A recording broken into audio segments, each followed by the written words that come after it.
kusudi na mawazo mema juu ya kila mmoja wetu. Bwana asifiwe. Na nafasi hii tunataka kumleta mtumishi wa Bwana ambaye Bwana ametupatia. Bwana asifiwe, kwa sababu ya kutupenda na kutujali. Kwa hivyo kwa heshima nataka tupige makofi mazuri, shangwe na vigelegele tunapoleta mtumishi wa Bwana mahali hapa. Haleluya. Ili akaweze kunena nasi vile Mungu amemsaidia. Kwa hivyo tupige makofi mazuri, shangwe na vigelegele.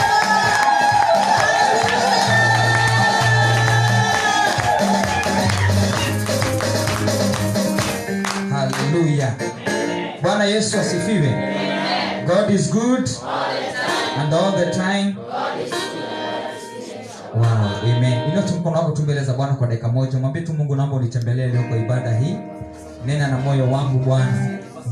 Nisisikie neno tu sababu nimezoea kusikia, lakini niongeleshe tu Bwana. Nataka kujua kusikia mausia yako. Moyo wangu unatamani kukusikia. Ninaenda kuambia Bwana kusaidie connect na hilo neno ambalo unaenda kunena katika madhabahu haya. Roho Mungu azungumze na wewe siku ya leo. Bwana wa rehema, ninaombea watu wako bila ambao tumekuja katika nyumba lako. Usitoke bila ambavyo tulivyoingia. Waliokuja na mizigo mizito ukawaweke huru, walioumia Bwana ukaponya mioyo yao. Tunakaribisha uwepo wako katika nyumba hii. Tunakaribisha uwezo wa kifalme katika nyumba hii. Nguvu zako Mungu naomba ziweze kututembelea. Uwepo wako Mungu naomba uweze kutushukia. Nguvu zako Bwana zinene nasi sasa. Tunakungojea Bwana. Tunakusubiri mfalme. Nena na mioyo yetu, maana wewe ni Mungu. Asante Kristo Yesu kwa nafasi ambayo umetupatia ya kwenda kusikia neno lako. Na ni katika jina la Yesu tumeomba na kuamini. Amen. Amen. Mpe Yesu makofi mazuri ya kilo. Tunaoshi Bwana abariki sana kwa ubarikiwe kabisa kabisa. Tunakaribisha pia wanaotazama wakiwa nyumbani kupitia mitandao. Karibuni sana. Mshirikiane pamoja nasi tunapoenda kubarikiwa na neno la Mungu siku ya leo. Amen. Haleluya. Ndio nimediscover wakati wote kunakuwa na baridi ni kama tunanyonyaga baridi. Praise the Lord. Unapata amen haitoki, lakini wakati jua iko inatoka. So ni kusema kwamba tunasikizaga mwili kidogo kuliko roho. Amen.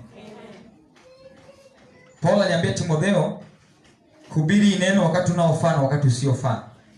Haufai kutembea na season wewe. You are a man of faith. You are a woman of faith. Walk by the Spirit. And somebody say amen. Amen. Kuna vision Mungu alinionyesha jana usiku nikiamkia asubuhi. Na nilipokuwa nikitafakari nikaona hii inafaa ni share na church. Bwana Yesu asifiwe. Amen. Ilikuwa a vision ambayo ilikuwa very interesting sana. Inaitangwa na manabii jozi la usiku, ndio maandiko inaita. Now, nikaona tulikuwa na ndugu fulani ambaye ameokoka. Na hiyo ndugu ni mwana youth ambaye ninamjua. So dada moja akakuja kwake. Na ndipo tazama udada nikaona kana kwamba walikuwa katika process maybe ya kutaka kuoana, kitu kama hiyo.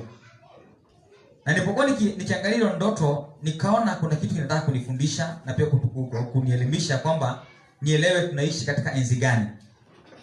So wakati ule dada alikuja akahag ule ndugu.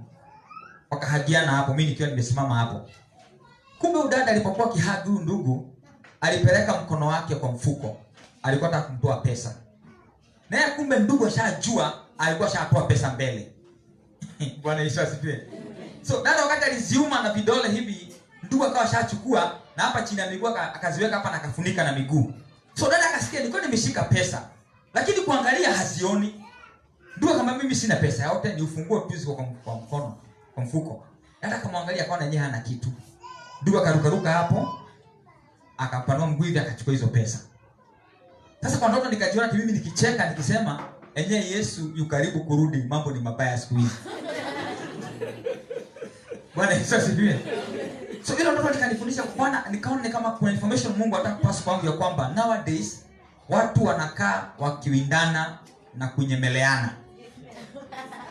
Nikaona ile mchezo iko sahihi kwa marriage na kwa vijana wengi ni mchezo wa Tom and Jerry. Mshaona hiyo cartoon? Mnaviziana. Hakuna mtu ako serious na mwingine, ni mchezo. Na wapendwa, wacha niwaambie Mungu mwenye kutengeneza marriage, alitengeneza marriage kitu original na kitu ambacho iko real. But generation ya saa hii tumechukua marriage na mchezo. Hata wale vijana siku hizi unachumbia wadada hawako serious. Wale wadada ambaye nao ndugu wanaenda kuwachumbia wanapata hawako serious. Kila mmoja ako after kitu fulani.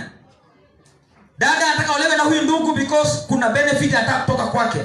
Ndugu naye anachumbia anafikia msichana kwa sababu ako na benefit fulani anataka kutoka kwake. This is dangerous. Bwana Yesu asifiwe. Especially pia wale ambao katika marriage leo hii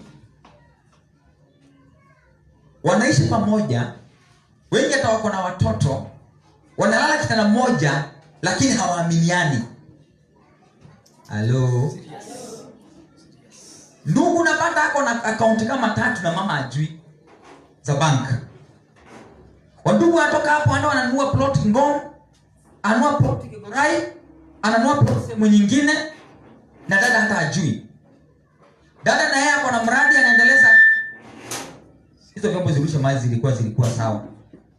Dada na yeye anaendeleza miradi kwao nyumbani. Ashajengea ng'ombe zizi, ameshaeka ng'ombe kukamuliwa na mzee ajui. Lakini kwa nyumba mnakaa pamoja, mko pamoja sana. Hata mkienda nje maybe mnaenda out Sunday, hata mnavaa nguo zinafanana.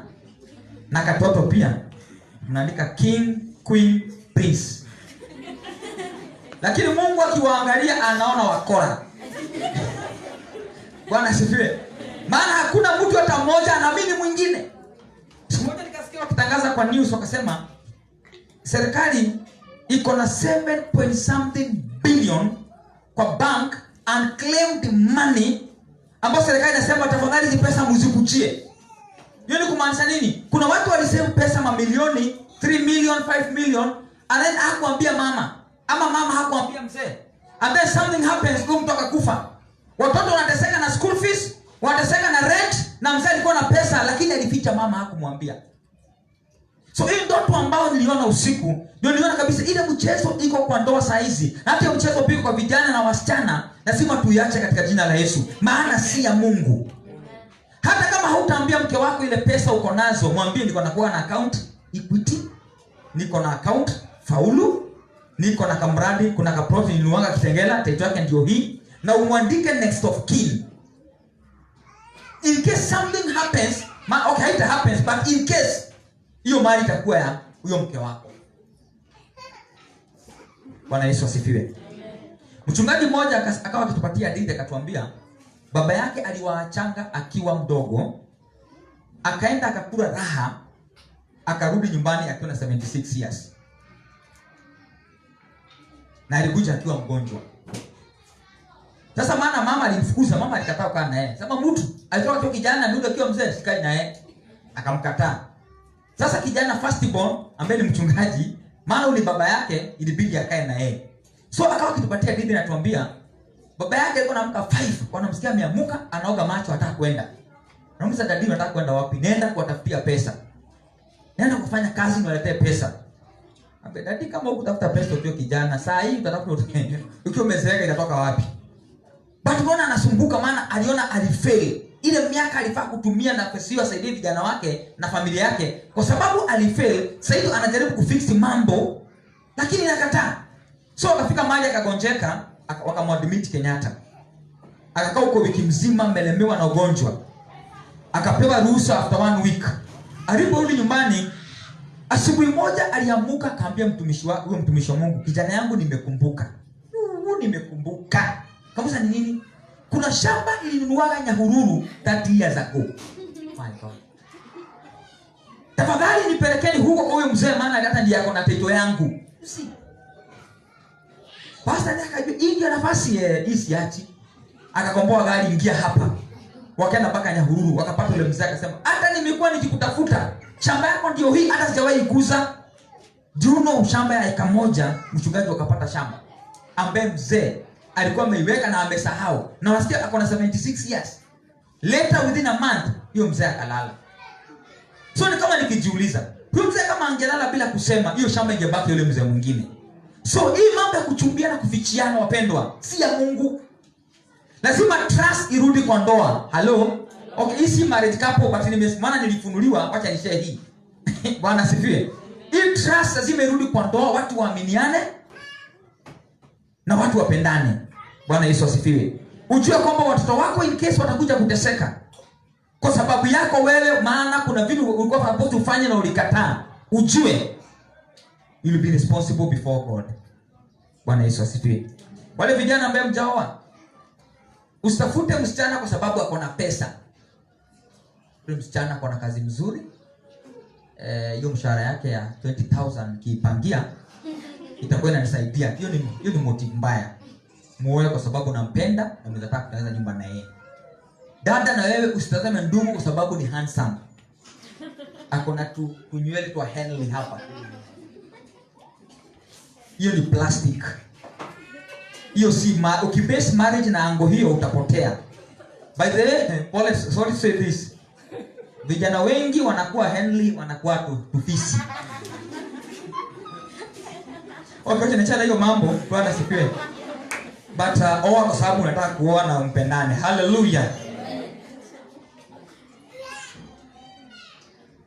Now, nataka leo kuna ujumbe ambao Bwana amenipatia ambaye nataka kushare na nyinyi the times zimebaki about the role of a priest in church.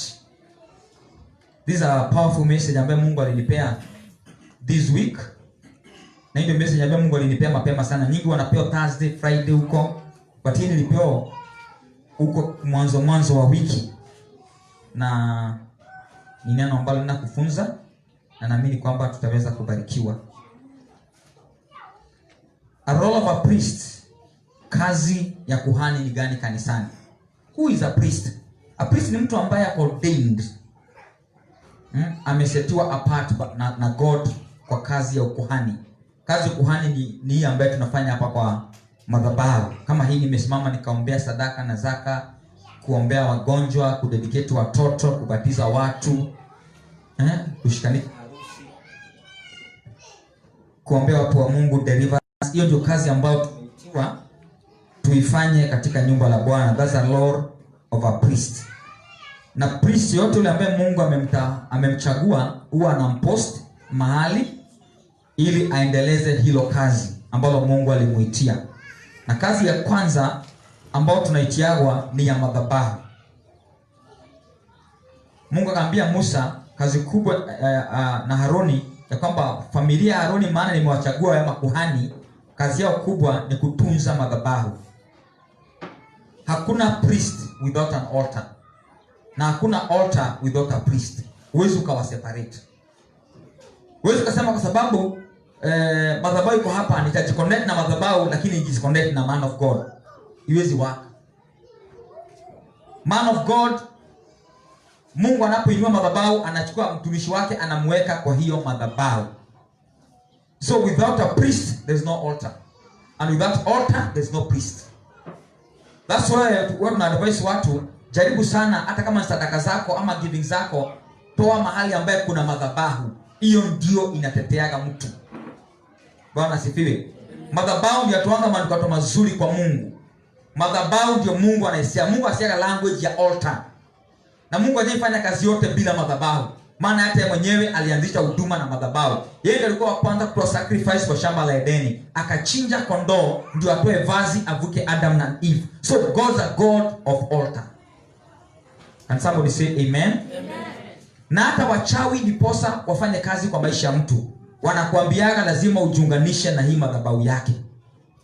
Unatoa pesa fulani unaweka kwa nyungu, anasema ni wangwana, unapatia hiyo nyungu, ndio madhabahu. Ukishapea pesa yako kwa hiyo nyungu, hasa hiyo altar ya mchawi inaongea kwa maisha yako. Bwana Yesu asifiwe. So wakati wote unapoona madhabahu kama hii imeinuliwa, inainuliwa kwa sababu ya kututetea na kutupigania na kutuonesha njia. Na basi wewe unapata kwamba kuna watu wanakuaga katika madhabahu ya Mungu kama hii, lakini hawaipatii chakula. Madhabahu inakuaga na mdomo, inapeagwa chakula. You cannot connect yourself with altar without feeding that altar. Principle ya kwanza, you must feed the altar. Mungu ndipo saambia wana wa Haruni, wao kazi yao ni kufanya kuni ziwe ziko kila wakati, kuwasha moto wa madhabahu. So kazi yao ilikuwa ni kutafuta kuni na kuwasha madhabahu. Zamani zile madhabahu kama hii ingekuwa na kashimo hapa ambaye kama hasa mimi ndio mchungaji hapa makuhani, kazi yangu ingekuwa ni kuweka kuni. Nyinyi mkileta nyama kwa madhabahu, ikichomwa na hiyo moto, hiyo harufu ikifikia Mungu, anasikia vizuri, anaponya watu, anafungua watu. Hiyo ndio ilikuwa kazi. Sasa maana Yesu alikuja akatoa dhabihu moja kutosha, ishu ya kuchinja ikakwisha. So tunataka matoleo zetu, tunaleta mali zetu hapa, ndio madhabahu ya Mungu tujiconnect naye. Ukishajiconnect na hiyo madhabahu, so ukiomba chochote, hiyo madhabahu inaongea kwa niaba yako. Mungu mwenye hiyo madhabahu, ukiwa na shida, akiona ile madhabahu umejiconnect nayo, hata kama uko Murang'a, hiyo madhabahu inakutetea na inanga distant. Are you hearing me? Hiyo ndio kazi ya madhabahu na nguvu ambaye madhabahu inaletanga. Hagai kuna mali anasema hivi, ilifika wakati Israeli wakaacha kukuja kwa madhabahu. Maandiko yanasema kwamba wakajiseparate na altar. Wakaacha kuleta matoleo yao, wakaacha kuleta sacrifice zao, tithe zao na offering zao na first fruits zao zote, wakaacha kuleta. Nyumba la Mungu likainama. Bwana alipowatazama hivi, akasema na nyinyi mtakiona. Walipigwa na maadui zao, wakateswa, wakafinyiliwa. Wakaenda wakalilia nabii Hagai. Hagai akamwambia, nyinyi mliachilia nyumba yangu. Rudisheni mazao zenu za kwanza.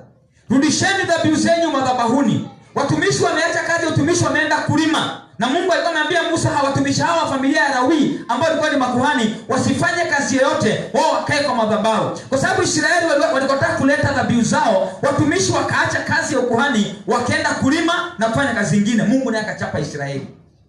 Kwa hivyo wakati wote dhabihu ya Mungu inapokuwa haina chochote, Mungu anapigaga watu. Ambia jirani yako, connect yourself with altar. Praise the Lord. Na sio kila altar zote mtu anajiunganishaga nazo. Ni vizuri kujua hiyo ni dhabihu gani ama unajiunganisha nayo. Amen. So kazi ya kwanza, write this down wale ambao mnaandika. Kazi kubwa ya kwanza ya priest is to shepherd you, ni kuchunga. That's the first work of a priest ambaye Bwana amempost kwa madhabahu yote. Kazi yake ya kwanza ni kukuchunga. Tutaipata in the book of Psalms 23, a common verse ambayo wengi mnajua.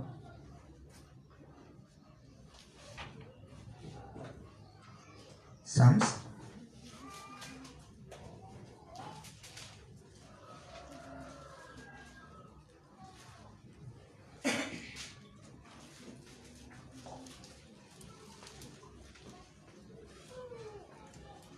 kifika hapo tutasema amen ndio tuandamane.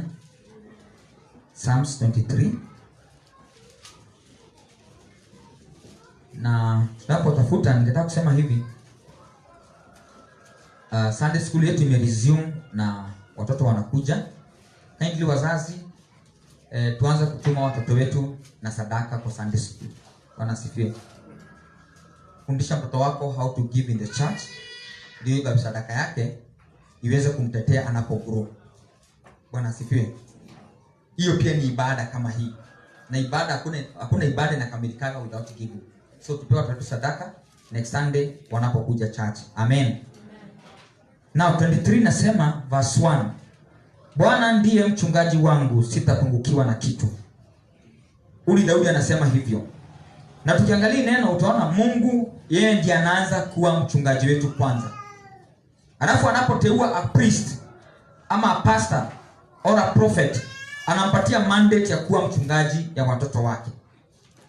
Kwa hivyo kitu cha kwanza, mchungaji ni kuchunga mtu asipungukiwe na kitu. Yesu asifiwe. What does it mean? Labda moyo wako umejeruhiwa kwa sababu ya mambo ambayo unayapitia. Unapoenda kuongea na mchungaji wako, anakuchunga kupitia kwa neno la Mungu, anakuguide, anakuombea, anakufunza neno la Mungu. Moyo wako unakuwa umepona, haujapungukiwa na chochote. Praise the name of the Lord. But most people hawakuwa open. Anaweza pitia kitu kwa maisha yake na hata haongei, anashindwa who can I trust. Listen, mtumishi wa Mungu mahali popote anawekwa mahali kwa sababu hiyo kazi ya kukuchunga wewe. Usichukue hatua zozote ambazo ni serious bila consult your priest. Huyo ndio Mungu amempatia mandate kwa sababu ya moyo wako. Na Paulo anasema watumishi wa Mungu watatoa hesabu ya wapendwa ama ya washirika aliyekuwa nao siku za mwisho. So hii ni mandate ambayo watumishi ama priest wamepewa ya kuchunga watu wa Mungu. Bwana Yesu apewe sifa. Na ni vizuri ujue kwamba qualification moja ya priest is to shepherd you. Watu wengi ambao wamejaa in Nairobi disipokuwa sensitive wanakaa ndio ni wachungaji, but most of them si Mungu amewatuma, they after your shillings. Bwana asifiwe sana. So anaweza kuja na maneno mazuri ya maandiko so that uone ni mtumishi, but interest yake ama motive yake ni kile uko nacho. So it's not there to feed you, it's there to eat you. Hebu jirani, ushaikuliwa? Nairobi watu wameumaumo sana. Nakutana mtu kwa barabara anakwambia you know I'm a prophet Alexander, na ninaona unakuwa na shida. Huyo mtu umjui? Hujai muona mahali? Anakwambia sasa shida yako Mungu ananiambia ulete 20,000 tuiondoe. Nakwambia unaenda kwa ATM kako unatoa. Na sasa hivi sadaka hapa unaniletea 50, mimi ambaye ni mchungaji wako unapatia mwizi 20,000. Alafu wakati umeumwa, sema mchungaji, manabii wa barabara ni wazuri. Si ungeniuliza before uingie hapo. Bwana asifiwe. So mchungaji mwema ni kukuchunga. Ako na haja na moyo wako. Vile utasimama, vile utamjua Mungu zaidi, vile ambao utakuwa salama. Na ako hapo na wewe wakati wote unapopitia vipindi vizito. Maana kazi yake kubwa ni kukuchunga as a priest. Verse 2. Katika malisho majani mabichi hunilaza. Majani mabichi ni kusema wale ambao wengi ambao mmelelewa ushago mnajua kwamba mchungaji wote ambaye analisha kondoo ama mbuzi huwa anaziongoza mahali kuna manyazi mazuri. Mahali kuna rotuba nzuri. Ndio hiyo kondoo ama mbuzi ikikula ile manyazi inarudi ikiwa na afya nzuri. Haigojeki na ikai imefinyika. Na kazi ya priest ni kuongoza watu, ni kumaanisha kwamba anahakikisha anawafeed vyakula vizuri. Wale watumishi anawaletea preach kwa madhabahu. Baada kama hii nitakuwa nao the coming week seminar ya conference ya leaders. Kuna watumishi wa reverend na apostles wanakuja hapa. Ni watumishi ambao ninajua. So I know anything they will teach you this coming Sunday itakuwa ni kusaidia leaders kwa kazi ambayo iko mbele yao. Praise the Lord. So anakuongoza katika malisho mabichi, anahakikisha kwamba umekula kitu kizuri. Anakupatia neno ambalo litakusaidia wakati attack imekuja, wakati challenges imekuja kwa maisha, unakuwa na nguvu ya kupigana na situation. Mchungaji mzuri ndio anakulea, anakufundisha kusimama kwa miguu yako. Wapendwa, wacha niwaambie hivi. Kuna watu ambao tunapenda sana wachungaji ambao wana exercise gift sana. Unapenda kukaa na manabii, unapenda kukaa na maapostoli, si vibaya. But listen, mchungaji ama priest yote mzuri ni yule ambaye akishakusaidia, maybe amekuombea, umedeliviwa, pepo zimetoka, amekutabiria ulikuwa na shida fulani nimeisha, from there akufundisha kusimama na miguu yako. Maana mchungaji mzuri anabebaga kondoo ikiwa mdogo, lakini baadaye anaona inatembea na miguu yake. Mchungaji mzuri yule anakusaidia kusimama na miguu yako kesho, hata wewe utoe mwingine pepo. Hebu niambie hapa mahali umeenda unatolewa pepo Januari mpaka Januari. Kwa nini pepo yetangi? Bwana sipe sana. Anafaa kutrain. Baada ya miezi kadhaa asikie na una group hapo unatoa ingine. Anakulisha, anakufundisha, unakaa kama yeye. Praise the Lord. Mimi shaona church wapendwa, mhubiri asipokuweko kwa service, hakuna chochote kinaweza endelea. Maana wote tunataka na confidence ya kufanya anything in church. Wanamngojea tu akiingia, unaona sasa mambo inafanyika. So kuna siku huyo mchungaji alihamia town, wakafungua church town, ilikuwa na pande hii, wakahama wakaenda town. Rafiki yangu mmoja ambaye anashiriki huko akaniambia, "Pastor, kuna siku alichelewa na jam, maana anatoka Githurai. Akachelewa akashikwa na jam. Ibada ifika saa 7:30 na ni lunch hour, watu wamejaa kanisani na hakuna kitu inaendelea, wanaangaliana. Maana hawa watu wote wamekuwa watoto. Wanalilai na gift ya huyu pastor ambaye ni nabii, akuja watabirie, amwambie Mungu anasema it's okay. I agree with that. Even me I have that grace. Lakini unafaa ku train your children to be like you. Yesu alimwambia wanafunzi wake, enendeni mkafundisha watu kuyashika yote niliyowaamuru. So kazi kubwa ama another good role ama important role ya priest ni kukufundisha uwe kama yeye. Bwana Yesu asifiwe. Nikiwa hapa kwa ofisi nikisikiza watu wakihubiri hapo, nasikia mzuri aje. Nasikia huyo ni fulani. Hangeweza kusimama hapa, anasimama. Najua that's my role. Ya kwamba huyo mtu sasa nimemfundisha ahubiri kama mimi. Hiyo ndio kazi tuliitiwa.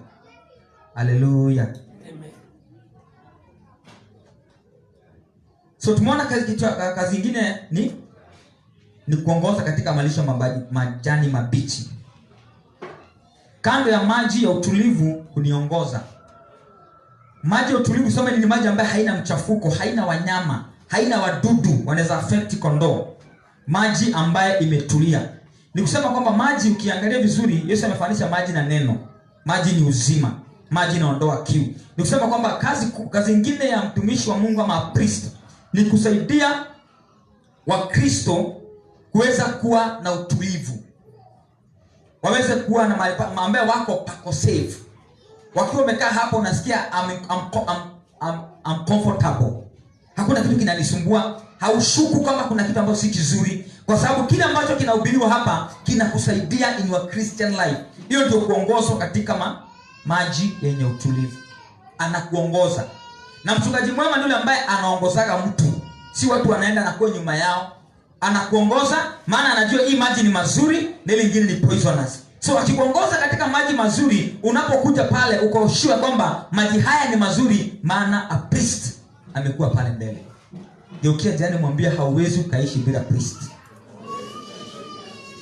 And then mwambie there is no original anointing. You must tap from another person. So usiingiwe na kikitu useme sasa mimi nasikia mimi ni mkubwa kuliko mchungaji wetu. Sasa hata anafaa ondoke nimuoneshe vile kazi inafanyagwa. Wewe kondoo inakaa chini ya mchungaji. Hivi kasema mchungaji ondoka niongoze kondoo zingine. Zinakaa wapi?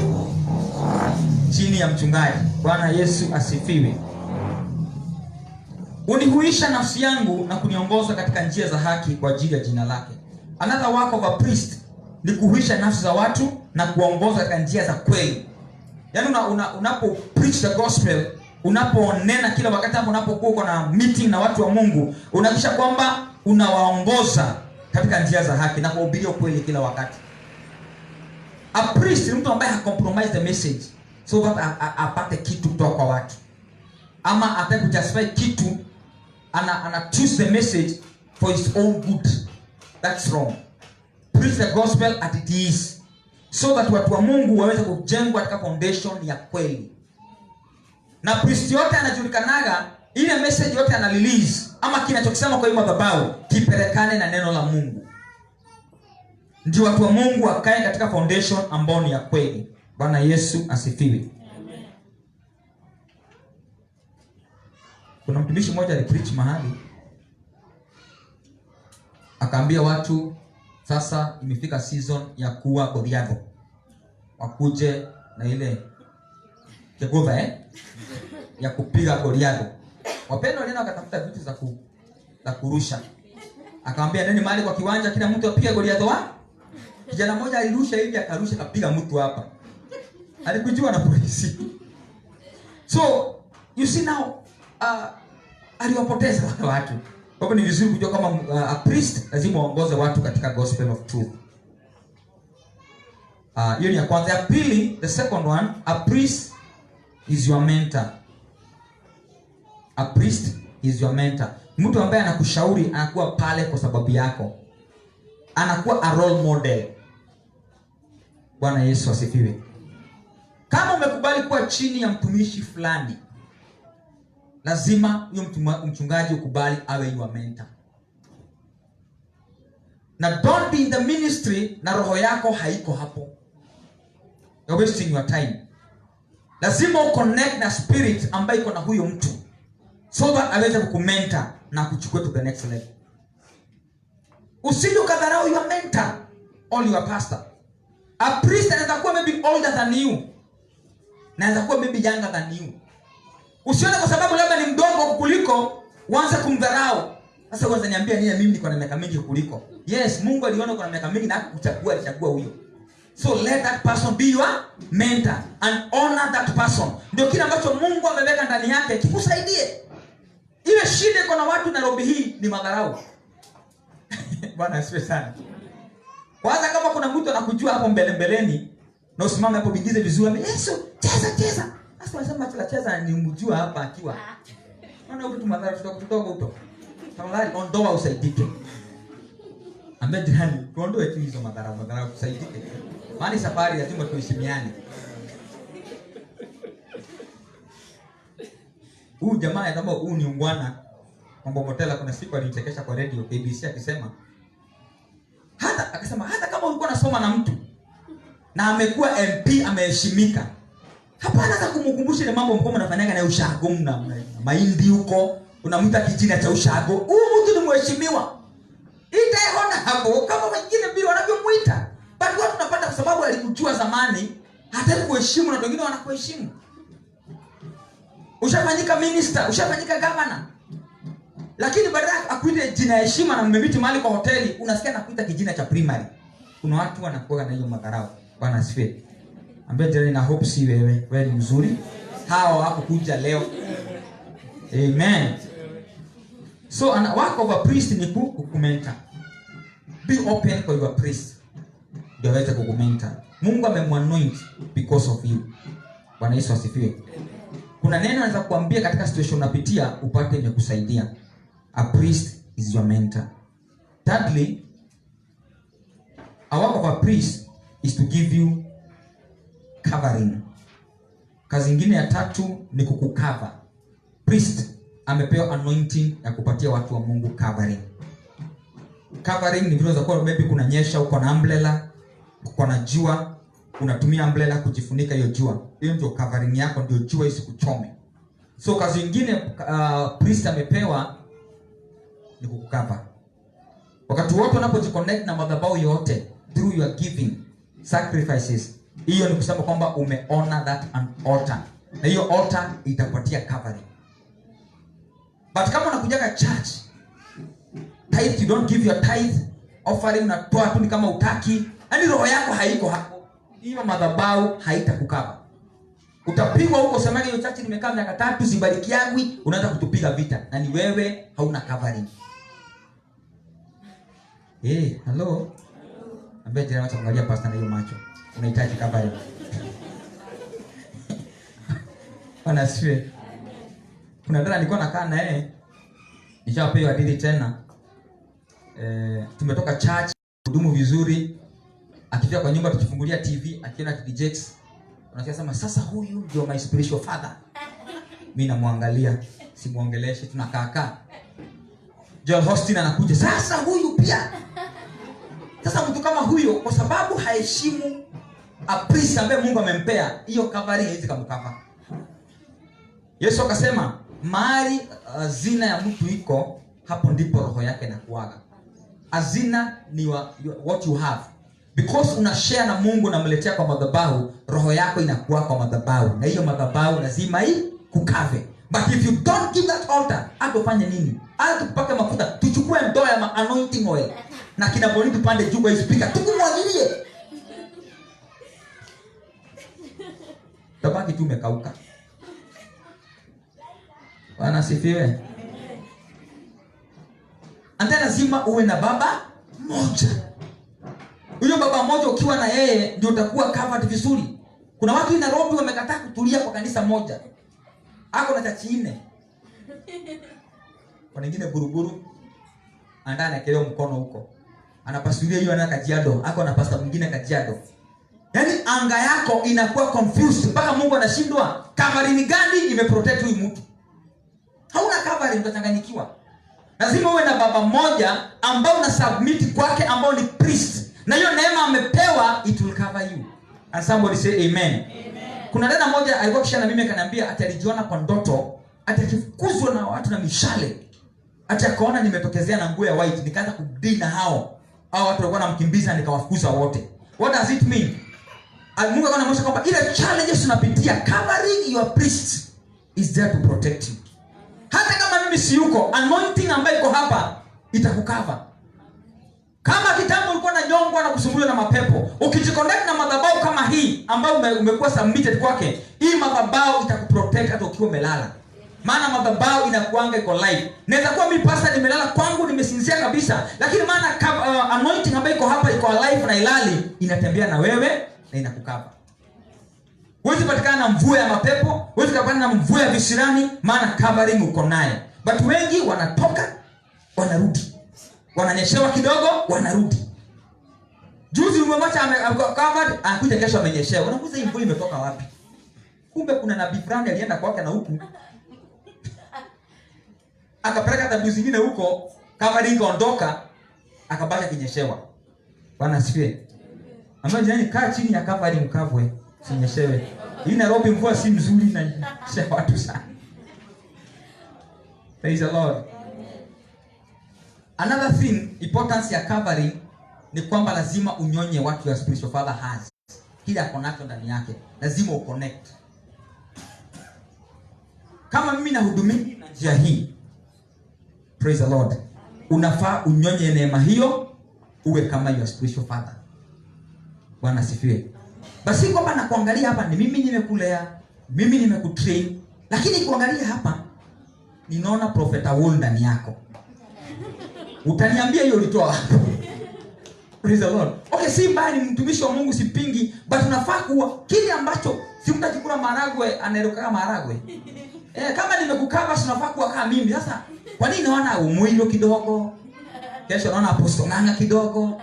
Kesho kutwa naona prophet mwingine wa South Africa. Wewe utatuambia ni covering gani uko naye? Bwana asifiwe. So that tumeona kwamba priest anakupatia nini? Covering. Let's find in the book of Exodus chapter 14 verse 9. You are covering. Tuone ukikuwa chini ya neema ya mtumishi fulani, ile covering mtu anapeagwa. Exodus 14:19 na 20 mpaka 20.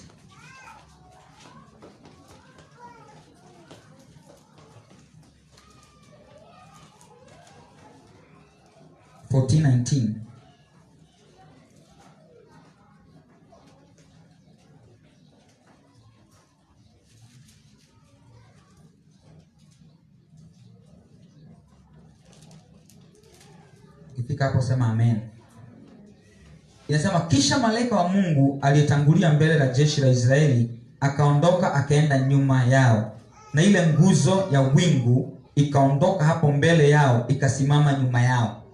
Verse 20, ikafika kati ya jeshi la Misri na jeshi la Israeli, na hapo palikuwa na lile wingu na lile giza na lile giza, lakini ilitoa nuru wakati wa usiku, na hawakuwakaribia hawa usiku kucha. Na hii hadithi inaongea vile Israeli walikuwa wametoka Misri, wamekaribia bahari ya Shamu, na sasa wa Misri wamekuja na fujo nyingi sana. Maandiko yanasema kwamba kulikuwa na a pillar of cloud. Mungu aliwatengenezea cloud inakaa pillar ambayo ilikuwa inawaongoza mbele yao. Hiyo cloud ikisimama wanasimama, na kulikuwa na malaika alikuwa anawaongoza akiwapatia covering. Sasa maana wa Misri wamewakaribia, ukienda nyuma utasoma hiyo story yote vizuri, very interesting story. Maana nasema ile pillar of cloud ikarudi nyuma ya Israeli. Ifanya nini? Ikawaseparate, ikaleta giza kule na ikaleta mwangaza huku, wasiweze kuonana. Ndio hawa Israeli waendeende kwanza, wale wakaekae. So wakati wanapokuwa chini ya neema ya madhabahu fulani, hiyo madhabahu inakuwa na malaika wake. Musa alikuwa na malaika wake, alikuwa na cloud, pillar of cloud, na usiku alikuwa na pillar of fire ambayo ilikuwa inawaongoza, maana wangeona wingu. So ni moto ilikuwa inajiform kama a pillar, inaanza kusonga mbele, wanaifuata.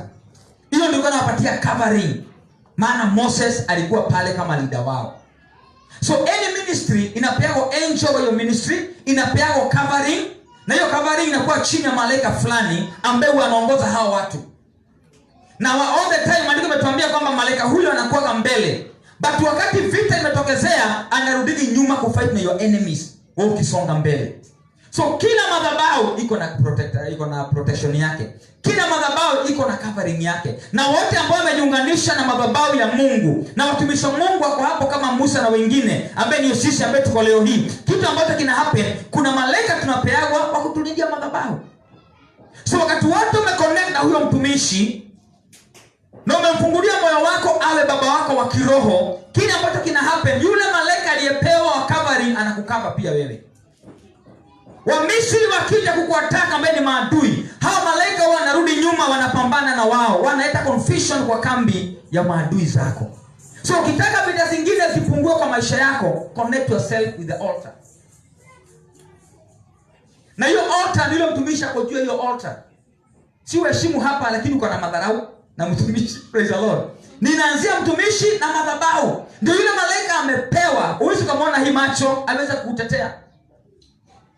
Ndio mvua hii na nyeshaga isikunyeshe. Bwana Yesu asifiwe. Amen. Lakini Nairobi watu wa Kristo wengi hatujafundishwa hayo. Unapata mtu kwa blanketi na mzee wake amejifunikia hapo na wana discuss pastor wao. Hiyo blanketi kuna siku itapigwa na dhanda. Hiyo. Utakuwa unajikunja hapo usikii joto na kile kidufe umeekelea hapo. Umejifunika na dufe mbili lakini bado unasikia baridi. Kwa sababu the same anointing ambaye Mungu analiliziki kwa madhabahu ya kuya covering, ukiinukia uipige nayo inainuka against wewe sasa. Praise the Lord. Amen. Soma historia ya Musa uone, kuna watu kina Dathan na Kora waliambiana huyu Musa ametusumbua, kwani yeye ni nabii peke yake? Wakamuinukia. Maandiko yanasema kwamba walimezwa na dunia mchana. Kwa sababu yule malaika alikuwa akiwaongoza na kuwapigania vita, anageukaga anakuwa against nyinyi mnainukia ile neema. Hiyo anointing ambayo inakufunguaga, Mungu anaitumia inakupatia blessings, inakupatia familia. Wengine kama anaona yudu Mungu anafungulia mlango unapata mke, unaolewa, unaoa, unapata watoto, inakufungulia milango unapata kazi. Ukishiba unaweza kuona huyu pastor kama anatuweka kwa ibada masaa mingi sana. Kitambo mbona uko unasema hivyo? Kuna kitabu nilikuwa nasoma juzi ya pastor mmoja wa Ghana. Alikuwa sema kuna church alienda akapata church hiyo akasema ilimbamba sana. Maana aliniambia akasema kwa hiyo kitabu washirika huko wamefundishwa discipline ya kuona madhabahu. Na akasema kwamba walikaa kuhubiri karibu 2 hours. So what happened? Pastor mwenyewe akawa impatient, akauliza huyo ndugu wa church, na mchungaji wenu amechukua masaa mingi. Hiyo ndugu alimpatia smile na hakumjibu. Ati pastor anaanza kufeel guilty.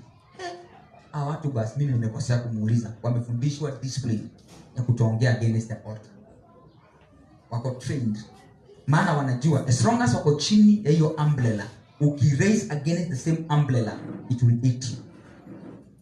Na ndio Wakristo wengi wapenda tunakaa tukinyeshewa, tunakaviwa kidogo, tunanyeshewa tena, tunakaviwa. Kwa sababu sisi wenyewe ndio tunajiondoa chini ya hiyo umbrella. Amen. Mimi na believe hivi. Watu ambao wanatumika katika nyumba la Mungu na leaders ni wanadamu, wanakuwa na some weaknesses. Lakini haujaruhusiwa kuziongea. Unaruhusiwa kuwaombea. Praise the Lord. Watumishi wa Mungu wengine hatu wajui, Wakristo wanakuwa na kimbelembele, una discuss mpaka mhubiri kwa America uje mwana macho. Sasa na mhubiri mimi sasa kwa kweli sasa. Mtu ako maelfu. Lazima tufike mahali wapenda kuongea za watumishi wa Mungu tuache. Maana huko ndio mara mingi tunatoboaga kafari. Mvua inatunyeshea. Na mvua ikunyeshea unashikwa na roho za madeni. Mvua ikunyeshea mnakosana mzee na kupiga kofi jioni na hajawahi kupiga tena. Mvua ikunyeshea kibarua kinaanza kwenda chini. Hiyo ndio shida ambaye inakuaga wakati covering imeanza kuondoka. Na inaondokaga when you raise your voice against your priest. Amen. So tumeona kwamba malaika huyu na crowd ili protect Israeli kwa sababu walikuwa chini ya authority ya Musa. Na ukisoma hapo chini maandiko yanasema kwamba Musa akachukua fimbo akaguza maji.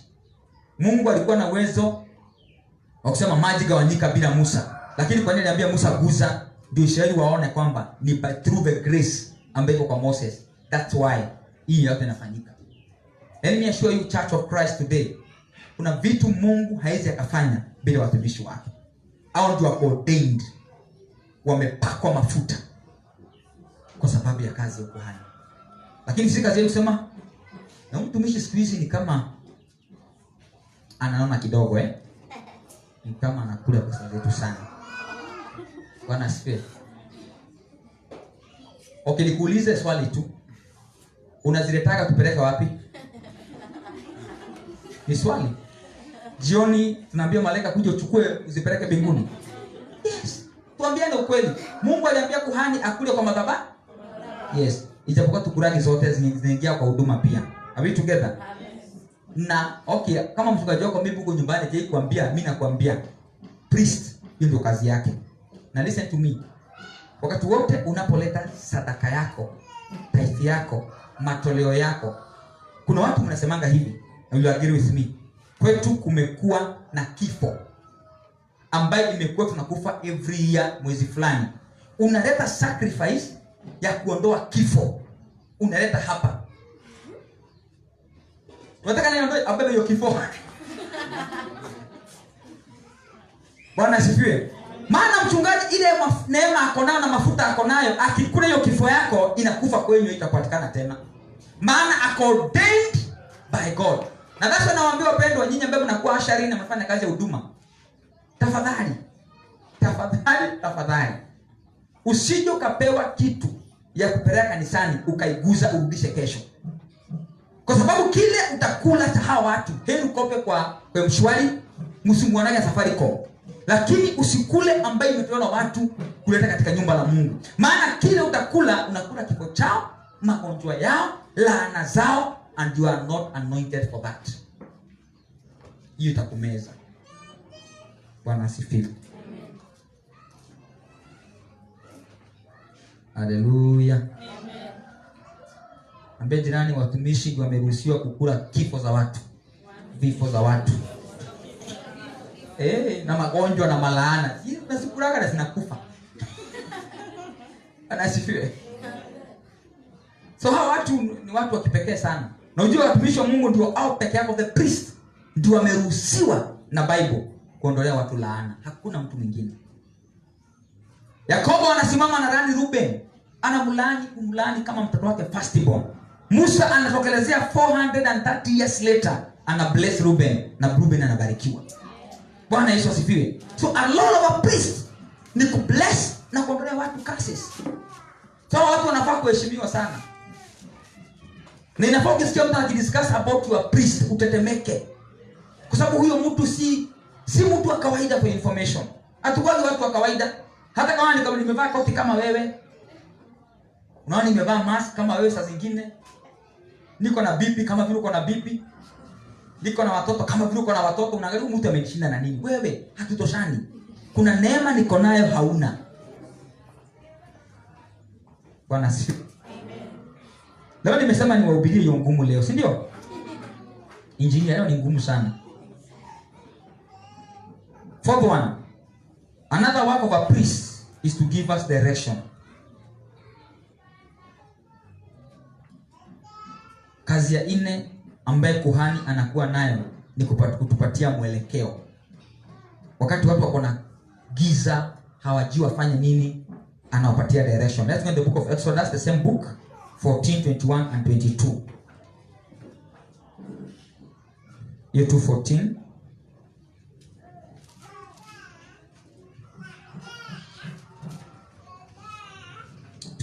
and 22.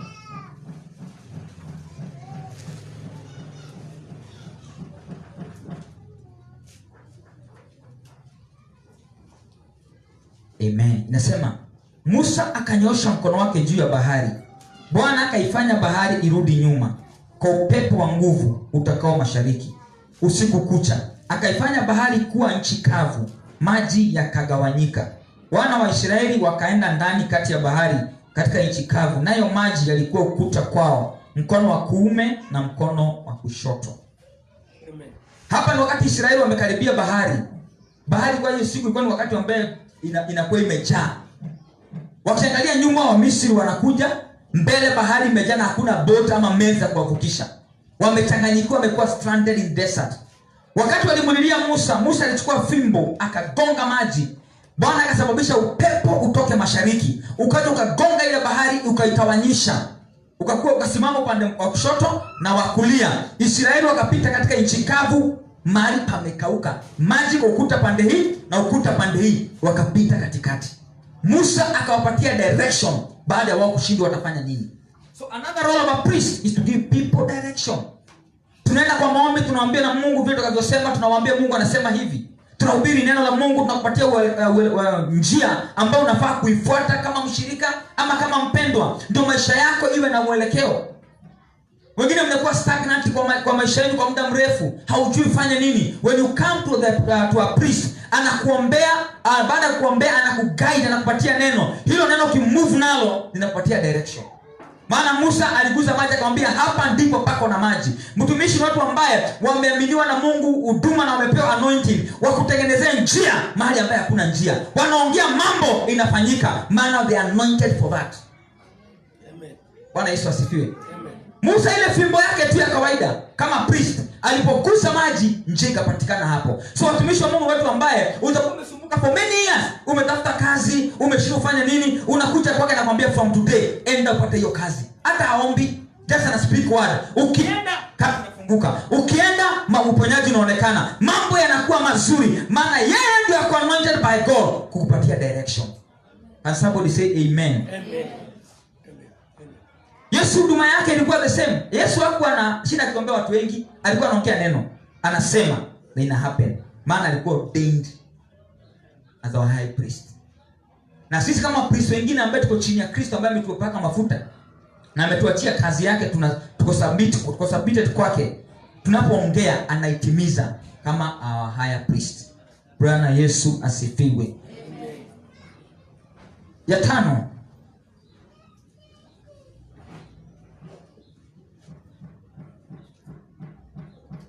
a work of a priest is to pray for the people so that God can remove reproach from the people. Kazi nyingine ya priest ni kuombea watu ili Mungu awaondolee aibu. We are anointed for that. Tunaweza tukakuombea, tunaweza kuhudumia na aibu ikaondoka kwa maisha yako. Let's go in the book of Joel chapter 2 verse 17. Tuone vile Mungu anavyosema about kuondolea watu wake aibu.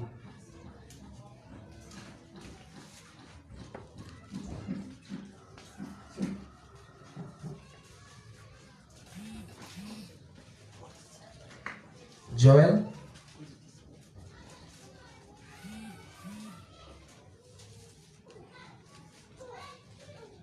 chapter 2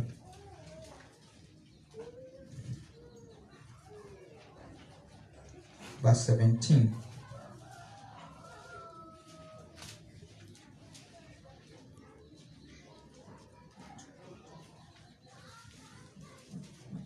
Kifika hapo sema amen. Hao makuhani wahudumu wa Bwana na walie kati ya patakatifu na madhabahu na waseme, waachilie watu wako Bwana, wala usiutoe urithi wako upate aibu. Hata mataifa watawale juu yao, kwani waseme kati ya watu, yuko wapi Mungu wao? Unasikia vile Mungu anaongea na nabii Joel ya kwamba wako wapi makuhani wakuje madhabahuni mwa Bwana, walie kwa ajili ya watu wa Mungu ili kwamba Bwana awaondolee aibu. So a work of a priest ni kuja kwa madhabahu na kuwaombea. Akishawaombea na kumlilia Mungu kwa sababu yenu, Mungu anaondoa aibu. Kuna watu ambao wamefuatwa na aibu tangu wakiwa primary.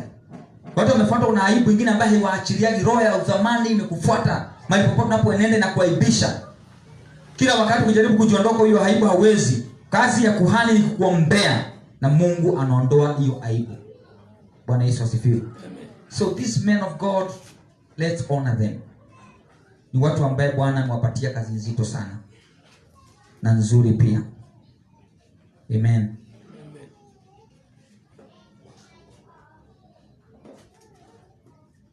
Na ya mwisho, ask your neighbor, what is your role as a member of the church? Anasifiwe. Lori yako wewe your role like as a member of the church ama a Christian is for your spirit connect na your priest. Move together. Praise the Lord. Spirit yako na yake zikiwa connected in the realm of the spirit, now anything ambayo itakuwa inatoka mbinguni inakuja kwake itafika kwako. Hata nisipokuombea you receive it, sababu spirit yangu na yako iko connected. Hallelujah. But kuna watu wamekataa kujiunganisha kabisa. Wao ni kufika tu na kuangalia kanisa hili. Na hiyo koti pastor ni mpya, ni kama hizo muona nayo hiyo koti. Si mbaya, sijamtoa mbaya. Haya, alipata katoto kingine. Baraka hizi. Wanabidisha hii mambo kwa nini nakusumbua? Bwana asifiwe. Yaani material yako tu kuchunguza tu. Leo pesa unashipia leo. Hiyo design wangeangalia iwe vingine. Ingekuwa vingine sio. Na wengine kutafuta material. Unatoka hapo unatembelea mwenzako. Jana ibada ilikuwa aje? Kuna vile Mungu alinisaidia. Uliona ikiwa aje? Si Mungu alikuwa anakusaidia, ni mshene uko nayo. Bwana asifiwe. Unataka kusikia kama atatoa point. Ndio sasa uingililia hapo. Kuna mtu ana misingi dada katika Yesu. Si kwa sababu kitu kingine. Ambaye jirani yako ukizoesha mshene utanyeshewa na mvua. Okay, hawa kukuja hawa mshene hawa yuko kanisani. But role kubwa yetu kama members of the church ni connect na spirit hii ambayo iko kwa madhabahu. Ndio tutetee, itupiganie na itushindanie. Bwana Yesu asifiwe. Elijah akatembea na Elisha. Kwa sababu Elisha aliona the grace and anointing ya priest ambaye alikuwa anaitwa Elijah, alipokea double portion ya anointing ya Elijah. Na aliporudi kutoka Yordani akapasua maji na vazi la Elijah na akavuka. Maandiko yanasema kwamba alipoenda akapata kuna kifo ambayo kimeingia kwa mboga. Watu wakipanda instead wavune, kifo inakuwa kwa vyakula. Walipofika hapo wakasema, Elisha, tunaona neema ya Elia iko juu yako. Hapa tuko na kifo. Elisha naye maana walikuwa kimudharau sana. Hawako wanamtambua wakati Elia alikuwa na anajua amepokea double portion, akasema vile Elijah alikuwa anafanya, hivyo ndivyo nitafanya. Maana alipokea anointing. Aliwaambia tu ni chumvi. Hata ngangani kakoroga, akamwaga. Akasema kuanzia leo hii maji haitatoa mapoza, mboga haitatoa mapoza, nchi imepona kuanzia leo, na akaenda na ikapona pale pale. Ukitaka kuflow na grace, double portion ya kile ambacho Mungu anafanya kwa hii madhabahu, connect yourself with that priest. Somebody say amen. Amen. Elisha naye akasema, kwa sababu nilipokea anointing kutoka kwa Elia, wacha ni train hata mimi. Mtu mmoja akachukua jamaa anaitwa Gehazi. Jamaa akahuduma na akona greed spirit. Bwana asifiwe. Anabeba bagi ya Elisha, anataka double portion, lakini akona roho nyingine ya shilingi. Siku moja Bwana akasaidia Elisha, akaombea mtu wetu Naaman, yes, alikuwa jemedari wa jeshi la Syria. Na Mungu akaponya ule jemedari. Alipoletea Elisha gift, Bwana akakataka sana usichukue. Elisha naye kuangalia vile wamepigwa na challenge za pesa. Shida Elisha shwali. Unaogonomu unabii. Pesa acha. Kwani? Asifiwe sana. Maana usipoconnect na mtumishi wa Mungu, ile spirit yako nayo utafanya opposite. Yeye aliona pesa na Mungu amekataa. Wakati Elisha alikataa kuchukua hiyo pesa, naomba wewe enda tu ubarikiwe, Mungu amekuponya, enda. Gehazi alitai Elisha wakati ameenda shughuli. Akapita kama na nyuma, akafuata ile pesa. Akapata mzee jemedari huko wanasafiri, akamwambia simameni. Elisha amenituma. Amesema roho amemnenea. Sikia. Hii mali unipatie nimpelekee. Jemedari akasema it's okay, kama amesema atachukua ni sawa, ni mtu wa Mungu, hata ilikuwa yake by the way. Jamaa akaenda akaficha. Na akarudi kwa Elisha. Tawale tureka seta. Ambie Yesu. Kumbe aneni kwa ndimi kwa sababu ya Mungu. Maana ajua tumbo imeshiba. Na si mapenzi ya Mungu. Usipo move na grace ambayo iko na priest wako, utafanya vitu vya aibu. Wakati Elisha alimkuta anamwambia, "Aya, mwanaume umetoka wapi?" Sijaenda mahali mimi. Nimetoka tu hapa kupiga raundi tu afu. Ujiangalia vile mambo ilivyo. Unajua sasa ni vizuri kuvuta anga. Niliendaka mahali pengine hapa Kaberia. Dada mmoja akasema nimetoka kufanya special mapping. Nikashinda ni nini? Ushaisikia? Hii dunia na mambo mengi sana. So naye akasema maybe nimetoka kufanya special mapping. Kuzunguka. Akaambiwa roho yangu haikwenda na wewe ukifuata ule jemedari kuchukua pesa zake. Saa hii wakati kuchukua pesa Gehazi. Saa hii wakati kuchukua vipawa. Sasa nisikize, kuanzia leo ukoma wa huyo mtu utakufuata wewe mpaka generation yako ya 4. Na immediately kutoka hapo, instead ya Gehazi kupokea double portion, akapokea ukoma na watoto wa watoto wake. Watu wengi wamechukua ukoma madhabahuni kwa sababu ya kutoka connect na neema ya Mungu kwa priest. Instead wanafanya mambo yao. Bwana Yesu asifiwe. Elisha akatembea akafika mahali akakonjeka. Mtu wa Mungu akakufa. Na ile anointing yote aliyekuwa nayo double portion alikosa mtu wa kuachia. Maana yule alikuwa supposed a connect alimes. Imagine maiti ya Elisha amezikwa. Wanajeshi wanaenda kuzikana baada ya kukaa hata ameanza kuoza. Wanajeshi wanaenda kuzika mtu mwingine. Wakasikia maadui wanakuja, wakarusha ile maiti, ilipoangukia mifupa ya Elisha ikafufua ule kijana. Wanajeshi wa Israeli wanatoroka maadui, anani mtu alikuwa ameenda kuzika anafuata mbio. Wanakimbia mbio mara 3. Maana hii haikufaa kwenda kaburini, ilifaa kuachiwa mtu mwingine. Upendo ile grace Mungu amepatia akuhani wote kwa madhabahu, anapeawa ndio awaachie nyinyi. Na wewe ukipokea uachie mwingine. Lakini isienda kupokea wengi, wanapokea ukoma. Uliza jirani, wewe unaona utapokea nini? Hapa Trinity Simba unaona utatoka na nini? Ukoma ama double portion? Double portion. Hallelujah. Amen. Connect na ile grace iko kwa madhabahu ambayo Bwana amekuweka. Na ukisha connect nayo, you will go far. Bwana asifiwe. Amen. Ya mwisho, sasa hii ni ya kuongezea tunapoenda kumalizia, ni hii. Kama Mungu alikuita na akakutuma hapa, na unasikia kabisa uko na grace ya kushikana neema, connect na hii grace. Kama unasikia hauna hiyo neema, praise the Lord. Wacha niongee na watu ambaye wanakuwa katika kanisa, they are not supporting the ministry, they are not there to stand with the ministry, they are there to fight ministry na watoki. Today, like a priest, kama hauna neema ya hapa, tafuta yule mchungaji ambaye mtaconnect naye ndio ubarikiwe. Kwani pastor anasema hivyo is true. Connect with this altar ikubariki. Unajua ngoja tudanganyane.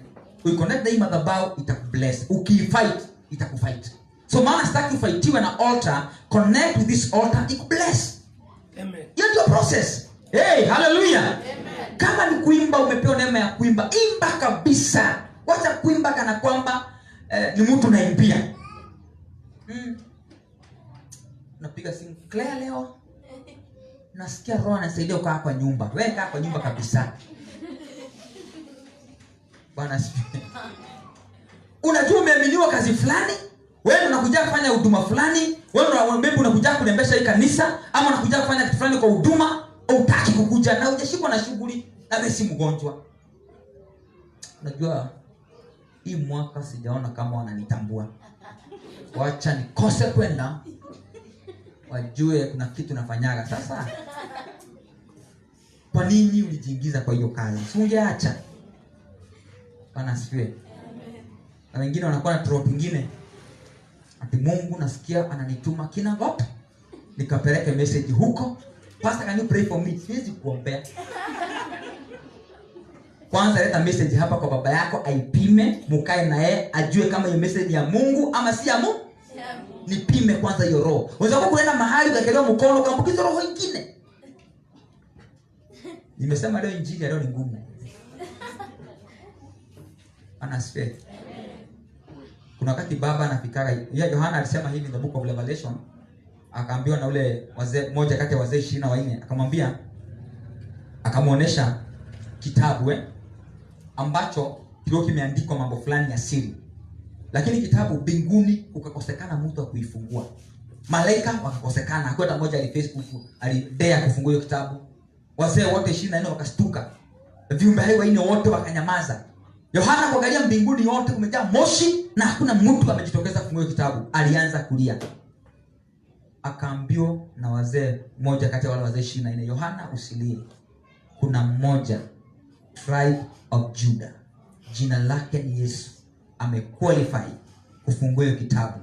Alipoangalia akidhani kwamba anaona lion of tribe of Judah, akaona mwana kondoo. So Yesu anakuwa mara ngapi? Ni mwana kondoo na ni tribe of Judah. So kuna siku na ubiriki kama kondoo. Leo mimi ni simba. Na guruma kidogo.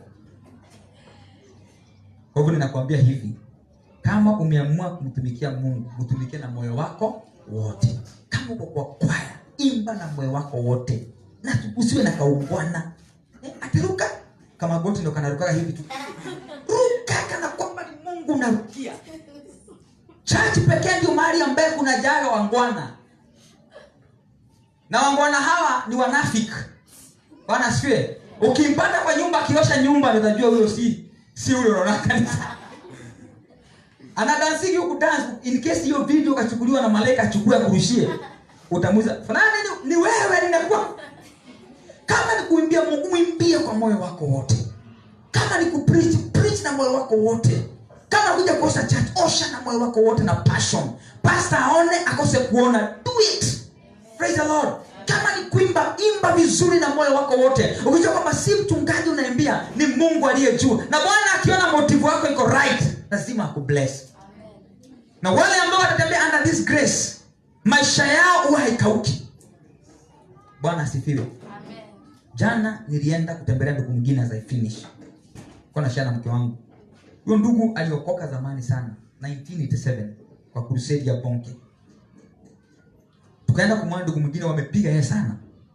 Baba karibu akufe. Magonjwa, shida, mama ameenda, vituko.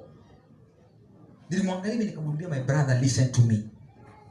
Na unisikize vizuri. Kuna mafundisho umeweka kwa moyo wako ambaye si yako. Kumbe ndugu alienda kwa YouTube. Akasikiliza mahubiri fulani kwa YouTube ambaye inamwambia TV ni demon ya macho moja. Akachukua TV akatupa. Sasa niliingia kwake, ndugu amepigwa mpaka mama ameenda. Yaani shida zimemkuta, kwamba hii doctrine ulitoa wapi? Watu wanaingia YouTube na vituko nyingi, ndiposa wae na viewers wengi walipwa na YouTube. Wanazongea chochote, hapana introduce a new doctrine. Wewe umekaa kwa Mungu miaka mingi, wachana hii mambo itakusaidia. Nikamwombea hapo na huruma nyingi sana. Kwa hivyo wapendwa, usipokaa chini ile mafundisho unafundishango na your pastor, wenda uadapt another doctrine ambayo hukufundishwa, utakuwa confused. Durani Nairobi kumejaa watoto wengi wa kiroho, wamekaa miaka 15 years kwa wokovu, 20 na huwa hawagrow kwa sababu ya mix doctrines. Anasifiwe. Na juzi tu ulikosea kuwa Rastafari, umezunguka karibu malizie kwa na kidupe. Nasikia hiyo ya kutingiza kichwa sasa kama ndio vizuri. Maana umekaa kwa doctrines nyingi mpaka ujui kweli na mbaya si kweli. Bwana asifiwe. Unasikia ndugu alikuwa ameokoka vizuri, ni mshirika mzuri, na sasa kwambia sasa nasikia nichanganya Kikuyu ya kwetu na ya Kristo sipelekane. Unaona huyu amesikiza mtu mwingine ambaye si kwani wake. Praise the Lord. Bwana asifiwe ndugu. Bwana asifiwe dada. Unaacha dada Sunday ni mzuri, ni mtulivu, ana speaking tongues poa. Hii Sunday nyingine unaona amekuja na kikitu, unashindwa. Na huyu maana katikati ya wiki zile mashimo ameingia huko ni mingi. Ile hebu nikuulize, sasa hivi ukikula maharagwe, ukule motura, ukule keki, ukule biskuiti na mahindi chemusha na choma, kile kitakuharibikia. Utasema ni nini? Unajua ni nini kimekuharibikia tumbo? Na wewe ukizoea kula chakula aina nyingi kwa mapriest tofauti, hautajua kile kitakuharibikia. Mimi shaka na ndugu mmoja hata nikamordain akakuwa mchungaji. Na alikuwa anafanya job town. Kumbe akitokea job kuna classes alikuwa anahudhuria na niambi. Hizo classes kuna mhubiri kama kutoka Tanzania amekuja amefundishana mafundisho mengine. Sasa mimi sijui, ndugu nikaona ameenda akaenda fasting Katoloni. Nikaona bidii ya grow, nikampenda sana. Aliporudi nikamwambia, "Sasa my brother, wewe utahubiri leo kwa openea." Nikaongoza iponea, tukasifu, watu wakakuja kwa openea vizuri, nikampatia mic. Ile mambo aliona amechukua kitabu kubwa, akafungua. Nikashindwa mtu baada ya kubeba Bible, amebeba kitabu, kwani iko na nini? Akasema acha ningoje. Akafungua. Ile mambo aliongea hapo, niliguza mwenzake nikamwambia, "Hii si mbegu yangu hii." Nikamwambia, "Kwani mtu alikuwa wapi?" Alienda kasikiza doctrine zingine. Aliongea mambo vituko mpaka nikapanua mdomo. Na from there huyo ndugu hakubaki akiwa ndugu wa kawaida tena. Alikuja baadaye aka change, akakuwa kitu kingine, akafanya vituko mpaka zingine zikaleta aibu. Kwa sababu alisikiza kuhani ambaye si wake. Bwana Yesu asifiwe. Amen. Ambaye jirani kondoo anakaa chini ya mchungaji mmoja. Ndio waweze kulishwa, wafike mbinguni. Ambaye jirani hata ukisikia uko anointed, ngoja uive. Tukutume ukiwa umeiva. Bwana asifiwe. By the way, kwa store nilikuwa najua na Derek tuko na speaker, tuko na amplifier. Ukisikia kabisa umeiva, kuja tu nikute kwa ofisi. Ambia mchungaji, nasikia nimeiva. Tutakumwagilia mafuta hapa na tukutume. Lakini usianze kufanya vituko ukitaka kuprovia watu kwamba you are okay and you are not. Bwana asifiwe sana. Amen. Hallelujah. Amen. Kaa na Elijah upokee double portion. Kaa katika doctrine iliyo nzuri uweze kumuona Mungu. Bwana Yesu apewe sifa. Amen. Na Mungu anapokupatia mtumishi anajuaga huyo ndio anakufaa kwa saa hiyo. Na ukitoka hapa for example uende ile nyingine, kuna mpenda tulikuwa naye hapa alikuwa daktari. Bwana akamfungulia mlango akaenda akaajiriwa hospitali ya level 5 huko Meru na akaenda. Alikuja akaniambia nikamwombea na akaenda. Na nikamwambia ile church ka join huko, ulikuwa unatoa tithe hapa, anza kutoa tithe huko sasa na ushughulikie huyo mchungaji ambaye utakusupport. For information, mchungaji wote ambaye anakulisha kiroho, huyo ndio unafaa kupatia tithe yake. Amen. Amen. Wengi wataidhiki kwa TV. Ati ndiona ako na ujumbe wangu. Angalia jirani vizuri na sikujibu swali. Ako na ujumbe, ni nabii huyu. Nikachukua fungu langu na 10 nikatumia yeye. Wewe, hiyo ni kafari gani unaoijui? Kama umesikia umebarikiwa, mtumie kitu tunatanga love offering. Sawa? But if it was seed, your tithe inapelekeago your priest. Kwa ile madhabahu inakukava. Are we together? Yes.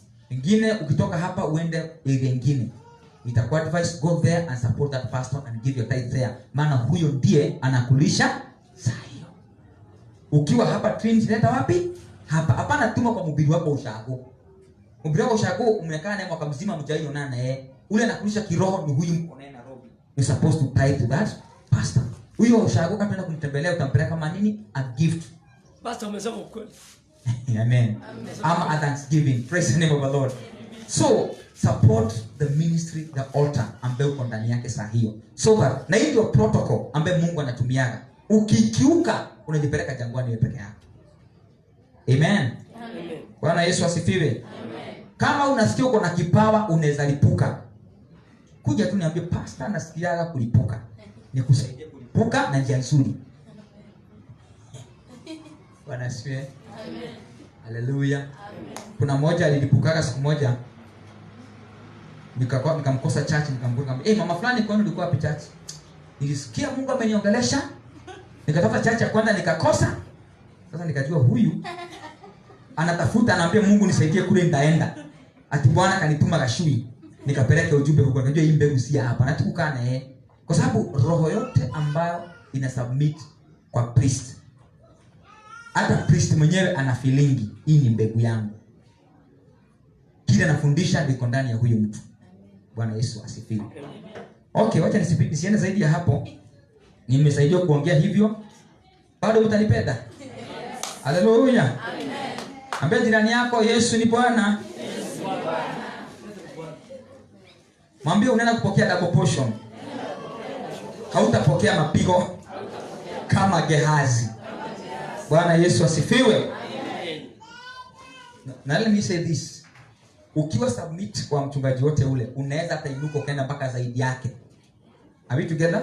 Si kwa sababu ati ya kingine chochote. Mungu asemaga ati mwanafunzi anaweza enda zaidi hata ya mwalimu, lakini hawezi wakatoshana.